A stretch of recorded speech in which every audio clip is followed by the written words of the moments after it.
प्रिय विद्यार्थियों, मैं आप सबका अपने चैनल हिंदी लब में स्वागत करता हूं। मैं अंकित सर आप लोगों को हिंदी पढ़ाता हूं और अपना बेस्ट से बेस्ट देने की कोशिश करता हूं। आप लोग लाइक शेयर सब्सक्राइब करें और कमेंट में ये ज़रूर लिखें कि आपको वीडियो कैसे लगी, हमारी वॉइस कैसी है, हमारे पढ़ाने का नज़रिया कैसा है, हम पढ़ा कैसे रहे हैं। आप लोग जानते हो कि फरवरी में आपकी परीक्षा होनी है। इसके लिए हिंदी में 97, 98, 95 इतना नंबर लाने की आप लोग कोशिश करिए और मैं यह पूरी कोशिश करूंगा कि हमारे विद्यार्थी इतने नंबर से कम ना पाएँ। तो आइए हम एक नए सीरीज से आगाज़ करते हैं। सूरदास काव्य में पहला पाठ लगा हुआ, ये आना ही है, इसमें कोई गुंजाइश नहीं है कि नहीं आएगा, क्या है कैसे है। आइए देखते हैं सूरदास, इनका जीवन परिचय देखते हैं। सूरदास अष्टछाप के सर्वश्रेष्ठ कवि सूरदास का जन्म, यानी कि ये अष्टछाप के कवि हैं। अष्टछाप के सर्वश्रेष्ठ कवि सूरदास का जन्म बैसाख सुदी पंचमी सन 1478 ईस्वी आगरा से मथुरा जाने वाली सड़क के पास रुनकता नामक गांव में हुआ था। यानी कि सबसे एग्जैक्ट डेट है 1478 ईस्वी और रुनकता नामक गांव में हुआ था। कुछ विद्वान इनका जन्म दिल्ली के निकट से ही नामक गांव में मानते हैं। कुछ ऐसे भी विद्वान हैं जो इनका जन्म दिल्ली के निकट से ही नामक गांव में मानते हैं। सूरदास जन्मांध थे या नहीं, इस संबंध में अनेक मत है। कुछ कहते हैं सूरदास जी जन्मांध थे, यानी जन्म से ही अंधे थे, दीर्घ स्वर संधि है। ये बचपन से ही विरक्त हो गए थे, यानी कि मोह माया त्याग दिए थे, घर द्वार त्याग दिए थे और गऊ घाट में जाकर रहने लगे और वहीं पे विनय का पद गाया करते थे। एक बार वल्लभाचार्य, यानी कि इनके गुरु हैं, वल्लभाचार्य को अपना गुरु मान लेते हैं। एक बार वल्लभाचार्य गऊ घाट पर रुके। सूरदास ने उन्हें स्वरचित एक पद गा करके सुनाया।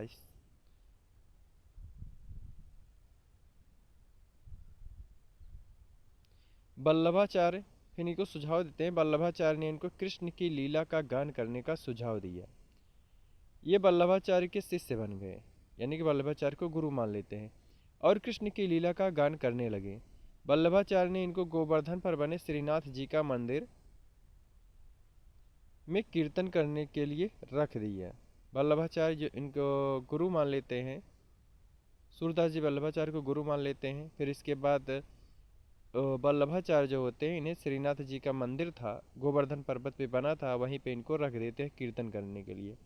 वल्लभाचार्य के पुत्र विट्ठलनाथ ने अष्टछाप नाम के सूरदास सहित कृष्ण 8 कृष्ण भक्त कवियों का संगठन किया। इनकी मृत्यु गोवर्धन के पास पारसौली ग्राम में 1583 ईस्वी में हो गई। कहाँ? पारसौली ग्राम में 1583 ईस्वी में हो गई थी। लगभग हुए, एग्जैक्ट डेट नहीं बताते। सूरदास के पदों का संकलन सूरसागर है, यानी कि अगर इनके पदों का संकलन पूछेंगे तो क्या है? सूरसागर है। सूरसलावती तथा साहित्य लहरी इनकी 2 अन्य रचनाएं भी हैं। यह प्रसिद्ध है कि सूरसागर में 1.25 पद है। 1.25 मतलब 1,25,000 पद मिलते हैं, पर अभी तक 10,000 पद ही प्राप्त हुए हैं। सूरसरावली, जो सूरसरावली है, कथा वस्तु, भाव, भाषा, शैली और रचना की दृष्टि निसंदेह सूरदास की प्रमाणिक रचना है। इसमें 1107 छंद है। साहित्य लहरी की वहीं बात करते हैं तो इसमें 118 दृष्टिकोण पद संग्रहित हैं। सूरदास की रचनाओं के संबंध में इस प्रकार कहा जाता है। साहित्य लहरी सूर सागर सूर की सरावली, श्री कृष्ण जी की बाल छवि पर लेखनी अनुपम चली। साहित्य लहरी सूर सागर सूर की सरावली, श्री कृष्ण जी की बाल छवि पर लेखनी अनुपम चली। सूरदास ने कृष्ण की बाल लीलाओं का बड़ा ही विशद और मनोरम वर्णन किया है। वात्सल्य रस के सम्राट भी कहे जाते हैं। बाल जीवन का कोई ऐसा पक्ष नहीं है, यानी कि एकदम शैशवावस्था का ऐसा कोई पक्ष नहीं है जिस पर इस कवि की दृष्टि ना पड़ी हो। इसलिए इनका बाल वर्णन विश्व साहित्य में अमर निधि बन गया है। गोपियों के प्रेम और विरह का वर्णन में भी बहुत आकर्षक है। संयोग और वियोग दोनों पक्षों का ममर स्पर्श, यानी हृदय को स्पर्श करने वाला चित्रण सूरदास ने किया है। सूरसागर का एक प्रसंग भ्रमर गीत कहलाता है। इस प्रसंग में गोपियों के प्रेमावेश ने ज्ञानी उद्धव को भी प्रेम एवं भक्त बना दिया। सूर के काव्य की सबसे बड़ी विशेषता इनकी तन्मयता है। ये जिस प्रसंग का वर्णन करते हैं उसमें आत्मविभोर कर देते हैं, मतलब स्वयं भी आत्मविभोर हो जाते हैं और दूसरों पढ़ने वाले को भी आत्मविभोर कर देते हैं। इनके विरह वर्णन में गोपियों के साथ ब्रज की प्रकृति भी विषादमग्न दिखाई देती है। सूर्य की भक्ति मुख्यतः सखा भाव की है। उसमें विनय, दाम्पत्य और माधुर्य भाव का चित्रण है। सूरदास ने ब्रज के लीला पुरुषोत्तम श्री कृष्ण की लीलाओं का विशद वर्णन किया है। आइए थोड़ा देख लेते हैं शार्ट क्या है, कैसे है। कवि परिचय, कवि का संक्षिप्त परिचय देखते हैं। जन्म 1478 ईस्वी। जन्म स्थान रुनकता। पिता रामदास सारस्वत थे। मृत्यु 1583 थी। भाषा इनकी ब्रज भाषा है। शैली मुक्तक है। अष्टछाप के सर्वश्रेष्ठ कवि कहे जाते हैं। रचनाएं इनकी हैं सूर सागर, साहित्य लहरी, सूर सरावली। साहित्य में स्थान, कृष्ण कवियों में सर्वोच्च स्थान तथा वात्सल रस के पुरोधा माने जाते हैं, कहे जाते हैं।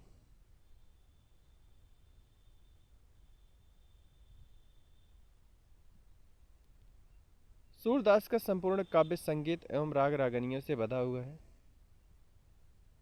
पद शैली का गीत काव्य है। उसमें भाव साम्य आधारित उपमाओं, उत्प्रेक्षा, रूपक की छटा देखने को मिलती है। यानी कि अलंकार हम देखते हैं तो उसमें उपमा है, उत्प्रेक्षा और रूपक है।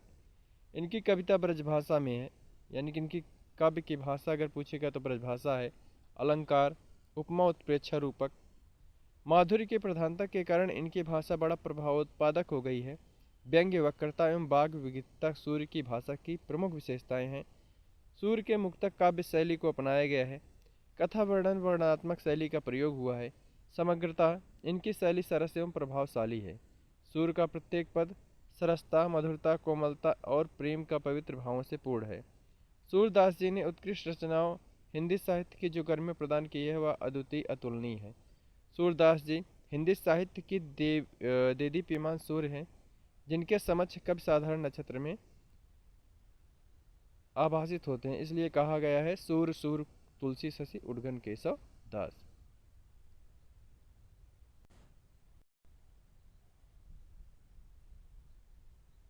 सूरदास का संपूर्ण काव्य संगीत एवं राग रंगनीय से बधा हुआ है। पद शैली का गीत काव्य है। उसमें भाव साम्य पर आधारित उपमाओं, उत्प्रेक्षाओं और रूपकों की छटा देखने को मिलती है। इनकी कविता यानी सूरदास की कविता ब्रजभाषा में है। माधुर्य की प्रधानता के कारण इनका भाषा बड़ा ही प्रभावोत्पादक हो गई है। व्यंग्य, वक्रता एवं वाविकता सूर्य की भाषा की प्रमुख विशेषताएं हैं। सूर्य ने मुक्तक काव्य शैली को अपनाया है। मुक्तक यानी कि मुक्त भाव से रचना करते थे। कथा वर्णन में वर्णनात्मक शैली का प्रयोग हुआ है। समग्रता इनकी शैली सरस एवं प्रभावशाली है। सूर्य का प्रत्येक पद सरसता, मधुरता, कोमलता और प्रेम की पवित्र भावों से पूर्ण है। सूरदास जी ने अपनी उत्कृष्ट रचनाओं में हिंदी साहित्य को गरिमा प्रदान किया है। हिंदी साहित्याकाश के ये देदीप्यमान सूर्य है, जिनके समक्ष कभी साधारण नक्षत्र आभास से प्रतीत होते हैं। इसीलिए कहा गया है कि सूर सूर तुलसी शशि उद्गन केशवदास, अब के कवि खद्दोत्सव चाहता करत प्रकाश।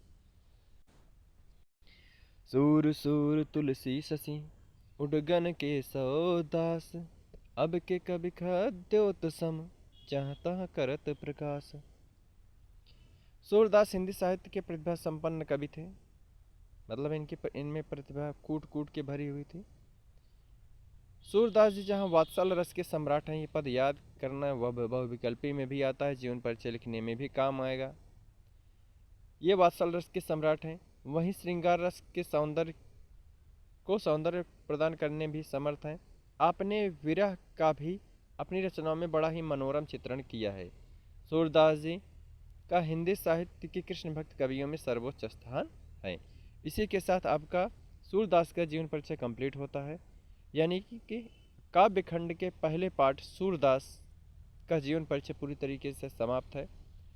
आप लोग बोर्ड में अच्छी तरीके से लिख के आना। हम आपको ये बाद में बता देंगे कैसे लिखना है, कहाँ लिखना है। इसी के साथ क्लास को विराम देते हैं। बस अब आप लोग क्या करना, वीडियो को लाइक करना, शेयर करना, सब्सक्राइब करना। कमेंट बॉक्स में ये ज़रूर बताना हमारा पढ़ाने का नज़रिया कैसा है, हम पढ़ाते कैसे हैं, आपको समझ में कितना आया। जय हिंद, जय भारत, जय माँ सरस्वती।